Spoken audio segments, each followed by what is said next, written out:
तीन बड़े हिंदी भाषी राज्यों में मिली करारी हार के बाद कांग्रेस की परेशानियां खत्म होती नजर नहीं आ रही हैं। राजस्थान, एमपी और छत्तीसगढ़ में बीजेपी से मिली हार के बाद कांग्रेस को अपने साथी दलों की घातों का सामना करना होगा। विपक्षी दलों से मिलकर बीजेपी के अगले लोकसभा चुनाव में मुकाबला करने के लिए इंडिया गठबंधन बनाया है। इस गठबंधन की योजना है कि 2014 के आम चुनाव में एनडीए के उम्मीदवारों के खिलाफ संयुक्त प्रत्याशी उतारे जाएं। लिहाजा इनके बीच सीटों के बंटवारे का पेच फंसा हुआ है। अब कांग्रेस के लिए इन सहयोगी दलों के सीटों का बंटवारा करना नाकों के चने चबाना पड़ सकता है और खास तौर पर समाजवादी पार्टी के चीफ अखिलेश यादव और टीएमसी की मुखिया ममता बनर्जी कांग्रेस का जीना मुहाल कर सकते हैं।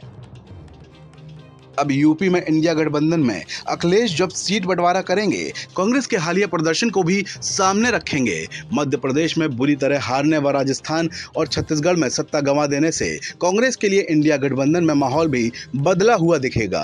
इसकी शुरुआत पश्चिम बंगाल की मुख्यमंत्री ममता बनर्जी ने ही कर दी है। उन्होंने हार की वजह कांग्रेस के अहंकार को बताया है। सपा सांसद एसटी हसन ने कांग्रेस को निशाने पर लेते हुए कहा कि कांग्रेस ने अखिलेश यादव का अपमान किया। अब अखिलेश यूपी में इंडिया गठबंधन में सीटों को अपने हिसाब से बंटवारा करेंगे। विधानसभा चुनाव के नतीजे आने के बाद अब कांग्रेस अध्यक्ष मल्लिकार्जुन खड़गे ने विपक्षी दलों के इंडिया गठबंधन का बैठक बुला ली है। ये बैठक 6 दिसंबर को होगी। इस बैठक में पूरे घटक दलों के बजाय समन्वय समिति में शामिल दलों ने नेता शामिल रहेंगे, जिसमें लोकसभा चुनाव की रणनीति पर चर्चा की जाएगी। कांग्रेस की हार के बाद अब बैठक की हाहाकारी होने की पूरी संभावना है, क्योंकि समाजवादी पार्टी जैसे इस गठबंधन के कई दलों ने इन विधानसभा चुनाव में कांग्रेस पर अहंकारी होने के आरोप लगाए थे। माना जा रहा है कि 4 राज्यों के नतीजों का भी असर इंडिया गठबंधन के समीकरण पर भी पड़ सकता है।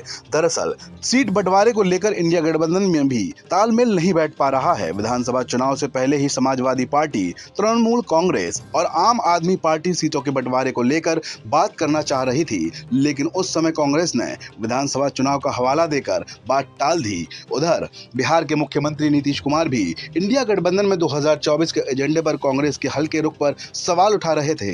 नीतीश ने खुले मंच से कह दिया था कि कांग्रेस राज्यों के चुनाव में व्यस्त है।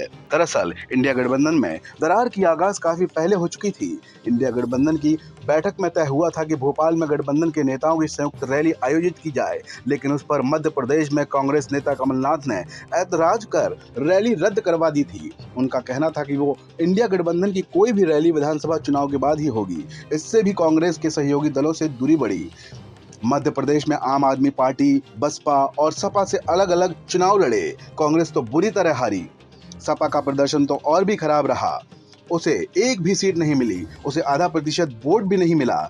इन नतीजों से लोकसभा चुनाव के लिए दोनों दलों को सबक मिला है। सबक ये है कि अगर दोनों मिलकर लड़ते तो ही भाजपा का मुकाबला कर सकते। अलग अलग लड़ने पर सपा कांग्रेस दोनों को नुकसान होगा। अगर सपा की दी हुई सीटों पर कांग्रेस राजी नहीं हुई होती तो अखिलेश छोटे दलों के सहयोग से चुनाव लड़ने की योजना पर भी काम कर रहे हैं। सपा के साथ रालोद, महानदल व भीम आर्मी, आम आदमी पार्टी व अन्य छोटे दल हैं। अब 80 लोकसभा सीटों वाले उत्तर प्रदेश में सपा कांग्रेस को 10 से 15 से अधिक सीटें नहीं दे सकेगी, क्योंकि प्रदेश में कांग्रेस की स्थिति बहुत कमजोर है और वो सपा की बैसाखी पर ही आगे बढ़ सकती है। वहीं पश्चिम बंगाल में भी कांग्रेस को ममता बनर्जी झटका दे सकती हैं। बंगाल में लोकसभा की 42 सीटें हैं, इनमें से 22 पर टीएमसी का कब्जा है, जबकि 18 पर भाजपा का और सिर्फ 2 सीटों पर कांग्रेस के पास हैं। इंडिया गठबंधन के अंदर ही इस राज्य में मुकाबला है। टीएमसी और लेफ्ट के बीच दरार चौड़ी है, जबकि कांग्रेस सभी को साथ लेकर चलना चाहती है।